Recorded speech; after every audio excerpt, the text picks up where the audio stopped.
So today, I had a funny instance at the doctor. I do as many medical studies as I can because I have a disease that people really like to try to cure, and medical studies pay pretty well, and I'm in college. So as part of the medical study that I'm doing, I have to get an EKG and lung function tests and blood drawn once a month. And I wear dresses pretty much every day. I just like them, and it's just like one thing, and you don't have to match it with stuff, and then it does pretty things when you twirl around, and I just like them, right? Which is great for everything except getting an EKG, because when you get an EKG, they put these little sensors everywhere all over your body, and when you're wearing a dress, they either have to like go down from the top or like up from the bottom. It gets a little awkward, right? So today, anyway, I was at the doctor, and I was there for my EKG, and I was wearing a dress, and I said to my nurse, I really hope it's not a man doing my EKG, and she said, it never is. And then in walked Mr. Handsome EKG nurse himself. And he called my name, and off we went. And so I got up on the table, and he gets out his sensors, and I knew I was supposed to, like, you know, anyway, so we started with the sensors on my ankles, and so I pulled out my leggings, and I was wearing my Our Lady of Guadalupe socks that I got for Christmas. And he said that he got reindeer socks for Christmas, so we were talking about our Christmas socks, and he's putting the sensors all over my body, and it was like the higher up on my body he went, the more religious articles I was wearing. Like my scapular and my miraculous medal and my crucifix, and like the more nervous he got and his hands started shaking, and he was like looking at the faces, and I was just like really hoping that he didn't ask what I do for a living, because I'm a chastity speaker, and I would, I would probably rather let, in any other circumstance, I'd just rather die than let a man who wasn't my husband lift up my shirt, but here we were. And then, he's talking to my nurse, and we're talking about class, and then it's over. Thank God. And I button my dress back up, and I'm fixing my leggings, and I'm pulling them back over my socks, and he stops me, and he goes, "No! Let Mary be seen!"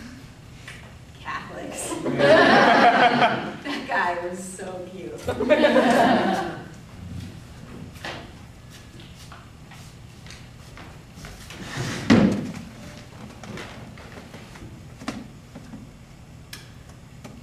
Dear future husband, there are 2 reasons I might not marry you. Okay, is that an intimidating way to start a letter? That's an intimidating way to start a letter. Let me try again.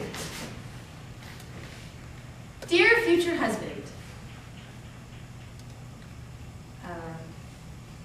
so if I don't become a nun, you're gonna exist, right? Because, girls who don't become nuns generally get married, and so that's nice.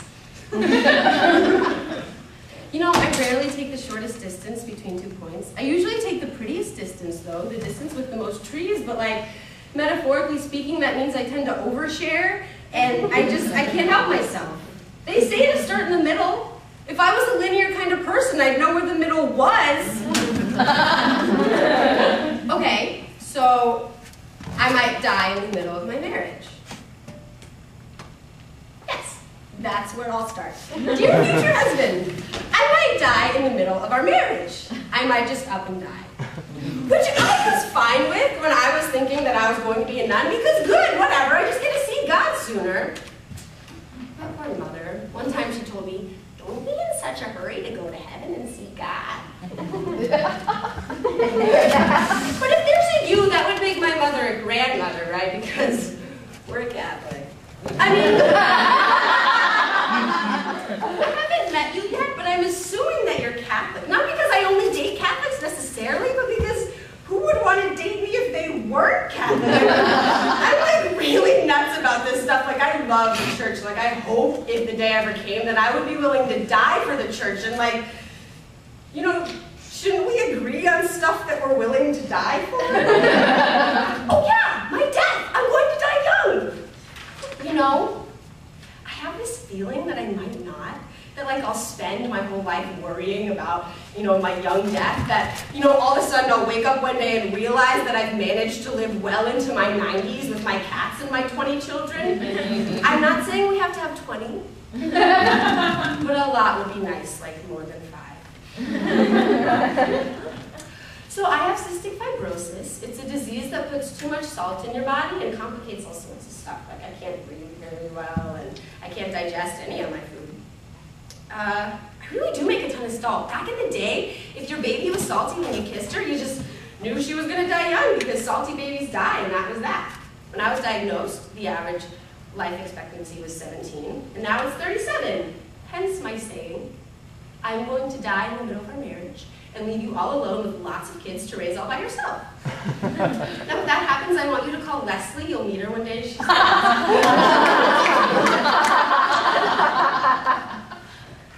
I don't know. I'm thinking about it. And you have to be Catholic. Like, there really isn't a way. Like, eventually, you're just going to have to convert. Unless you're already Catholic, in which case you're just going to have to practice because you have to have an answer for where I am when the kids ask me where I've gone, and the answer, hopefully, is heaven. I mean, we're Catholic. So I'm just ready for some purification time in purgatory, but you get my drift. I'm getting ahead of myself. I haven't even met you. Are you a musician? I bet you're a musician. I have a history of a musician. Anyway, I have a list of things that I'd like you to be, and I'm not half the stuff on this list. So you're just going to have to be way holier than me, and that's totally cool. I'm totally fine with that. So the list of who you are: number 1, a good and faithful Catholic. Number 2, a man who serves the church and the poor. Number 3, honorable, respectful, noble. Number 4, supportive artistically and emotionally. Number 5, funny. Number 6, a stable provider. Number 7, good with kids. Number 8, healthy.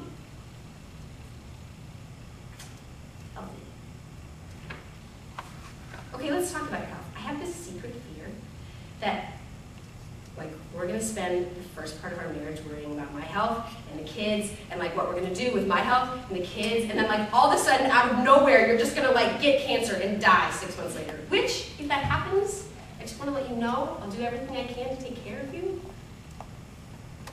But you better do everything you can to stay healthy. I mean, I guess one of my definitions for health is, like, how hard you try. And I exercise and eat right and sleep when I can, and I'm healthier than a lot of healthy people, even though technically I'm terminal. I mean, healthy people are sometimes just a little spoiled.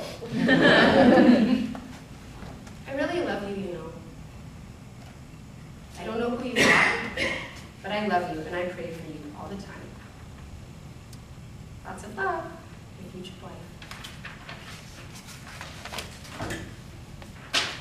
Dear husband, I know we haven't met yet, but I already know your name. Is that weird? I do. I know what your name is. It's like this whisper in my heart. And anytime I meet a boy with your name, I get my hopes up, and I also get totally freaked out. And anytime I meet a boy who doesn't have your name, but I like kind of think he's cute, I think of all these ways that he could have your name, like it's his confirmation name, or his middle name, or his last name, or a nickname. Okay, I know you, the audience, is like dying to know what my husband's name is, but I'm not going to tell you. Would you like a clue? It's the name of an early Christian martyr. No, it's not a clue. That's a Dutch gesture. I mean, because here's the secret fear I have. Like, what if it's the name of some guy here? And he like, spends the rest of the show like totally freaked out. Like, and I have to marry that girl because she had this weird prophecy. Like, why couldn't I have just like a boring and unchristian name like Wayne? Can I tell you, Wayne is not the name of an early Christian martyr, and also, I hate the name Wayne. I have since the 3rd grade when I heard about Wayne Gretzky, and I thought, wow, he sounds like a great hockey player, but what a terrible name. I have this secret fear that my husband's name will be the name that I know it is, like this name in my heart, and his last name will be Wayne, and I'll have to be Kathleen Wayne. My name is Kathleen Michelle Teresa Burke. I would like to change my last name when I get married. The phrase maiden name means something to me, right? Because I am a maiden. And I shall remain a maiden until I am married. What's the guy word for maiden? I hope he is one. Dear future husband, I shaved my head once when I was 18, And I knew I wouldn't be ready for you until it all grew back. Like that's how long it was going to take for me to get mature, right? Like when my hair was short, not very smart. When my hair was long, super wise. See, I sort of think that my hair is like the prettiest thing about me because it's long and blonde and pretty and curly. And when I was 18, I figured out that I was like pretty prideful about it and pretty vain, so I just chopped it all off, like in The Gift of the Magi. Have you read The Gift of the Magi? You should, it's my favorite story. But instead of selling my hair for your watch, I gave it to God as like a gift. Into locks of love. And not being able to have hair that was down at all when it was so short was really terrible because I felt ugly a lot of the time. And then in those moments I got to learn some new things about beauty, which was cool. I wish I could explain to you how I knew these things, but I just do. I mean, it's a whisper in my heart. It's like, shave your head. And I'm like, hey, whisper. Are you sure that's a good idea? And it's like, yeah. And then I can't ignore it until I do it, right? It just won't go away until I do what it's asking. Like, okay, another whisper. Move to New Jersey. I'm from California. Like, I mean, I guess there's practical reasons for moving to New Jersey. Like, it's near New York, and like, I like Drew, and thought it'd be nice to get out of the West Coast for a while, but really, I just knew I had to do it. So I did it. Anyway, I felt like I was being asked to shave my head, so I planned it all out to shave it at midnight on my 18th birthday. And the last thing I did as a child was make my bed, which I hardly ever did as a child. And then the first thing I did when I turned 18 at midnight was kneel, say an Our Father, and then march into my bathroom and shave my head. Okay, so here's the weird thing, like one of those signs, like one of the reasons that I thought for a really long time and still sort of maybe sometimes think that I might be called to be a nun. Because that's what nuns do, right? Like part of shaving my head was like, God, I want to give you the best of what I have for the rest of my life. And like my hair was the best of what I had at the moment. And like, you know, when nuns marry God, it's in a mass, but essentially they just like kneel and say an Our Father and then shave their heads and then they get a veil. Like all I was missing was the veil. And I did that before I even knew that that's what nuns do. Anyway, I really don't want to ever shave it again. I really like it long, and also, it looked ridiculous, so I was really proud. Pop quiz! Dear husband, I don't ever want us to be on a game show, but here are things I'd like you to know. What's my favorite color? You guys can answer. Purple. Blue. Blue. Green. Blue! Like our lady. What's my favorite sport? Soccer racing? Baseball. Baseball! Why? I'll tell you. Because with baseball, there's time to get snacks. But I'm missing a whole lot. Also, I played softball for 10 years. I was a catcher. Favorite movie?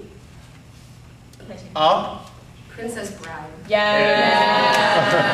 There it is. As you wish. Favorite holiday? Christmas. Easter. Oh, love them both, but Immaculate Conception. The Immaculate Conception, that is exactly right. Yeah, December 8th. And also, Thanksgiving. Because of all the food, I mean, come on. Sunrise or sunset? Both? Sunrise. So you gotta earn it.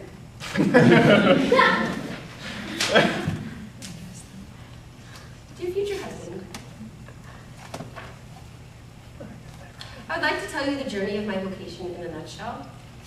So I came back to the church and I just sort of like assumed that I was supposed to be a nun because I had this fire. I don't know. It was just like I came back freshman year and then I just knew that no matter what it took, I was just going to spend the rest of my life trying to do this thing, trying to be a Christian and like figure out what that meant. And I just kept praying, like daily. I would just wake up and I would pray, like, God, I want you to burn my life down. It's like a weird prayer, but like, I just, you know, I knew I have a really short one, and I just I just don't want there to be anything left, like burn me up every day. I would just wake up and I would say, burn my life down, God. I dare you to give me a bad day. And you see how I still praise you at the end of it. And I thought the only place for something like that was the convent, so I was like, good, I'm there. And then this summer it really hit, like I was actually ready. Like if God actually called me to a convent, I was actually ready. I just didn't want this stuff anymore. I just wanted it. And then I felt this and I was like, I don't even need to go back to school. I can just go. I can just go. Like wherever you want me to go, I'll go. And then there wasn't anywhere to go, so I just came back to school. But I was like, after graduation, wherever you want me to go, I'll go. And then I had this dream about our future daughter. I had this dream about our daughter, and I can still see what she looked like. And I heard what her name was, and it wasn't a name that I would think that I would name a child, so I guess maybe we named her after somebody. And I don't know what you look like, but she looked like you. And this is the only part of the dream that I believe, because when we get married, we were totally taking our family to a field. We were like in this field of wheat, right? It was so biblical. We were in a field of wheat. And our daughter was 2, and she was just running around. She was like, la, la, la, Dad, whatever. And we were like chasing her. And so then I woke up from this dream, and I was like, well, God, I thought I was going to be a nun, which usually means that I don't have a husband and children.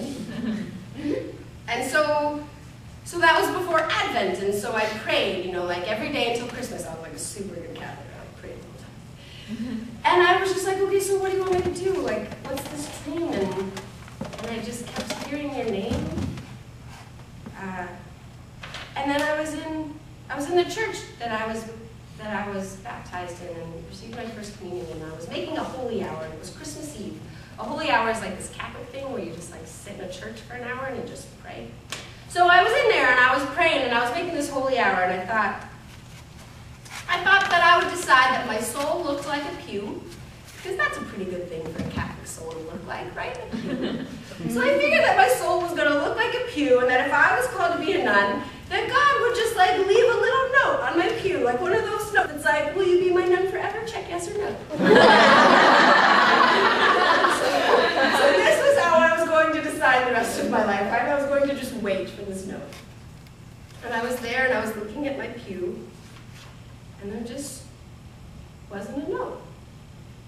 And I heard your name again, and I thought, well, God, that's the name of a saint? Is that the patron saint of the order I'm supposed to join, or something? But I didn't know. It was just this name and no note. And that was that. It has occurred to me, audience, that I'm more comfortable sharing these things with you than I would be with an actual real live boy. Because I promise you, if I hadn't written this show, I probably wouldn't have even told my future husband half this stuff until we got engaged. So I'm doing this because the day's going to come when there is going to be this real live human being who's going to need to know all this stuff, and I'm just going to be too much of a coward. I'm not going to be able to talk to him, And that's why, it's not going to be simple marrying me, and that's why I'm convinced that I'm going to marry a saint, because that's what it's going to take to put up with me for the rest of my life. It really is easier for me to talk to a CF fundraiser of 1,000 people about my disease than it is for me to just answer honestly, when a professor asks me how I'm feeling when I get sick during class. And so I'll be a coward. I'll be like, here, fiance, watch this YouTube video of this show I wrote in college while I leave the room, and maybe we'll talk about it if I can stand to put my words together in real time. Because it's almost like my own stories in my own life isn't real unless I'm telling somebody about it or writing it down.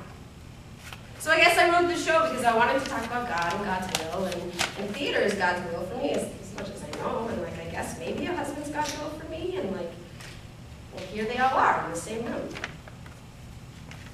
And if you're not religious or spiritual and you don't believe in God, but you're an artist, and you know what I'm talking about, that voice in your heart, that whisper, the one that's fake art. And you were like, are you sure, whisper? There's not a lot of money in that. I'm sure. And you know that whisper's not quiet until you do it.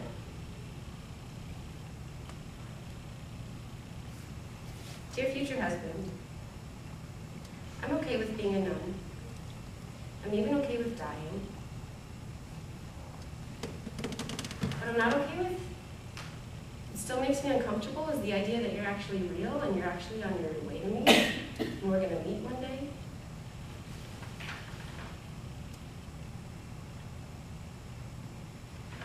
This, forming all this show, this isn't even half, it barely even scratches the surface of how scared I am to meet you and let you love me. And that, how scared I am to meet you and let you love me, it isn't even half, it barely even scratches the surface of how scared I am to share that love with you in reciprocity. I mean, to even imagine that someone could love me that much, it blows my mind. And this little show, it's nothing but rehearsal.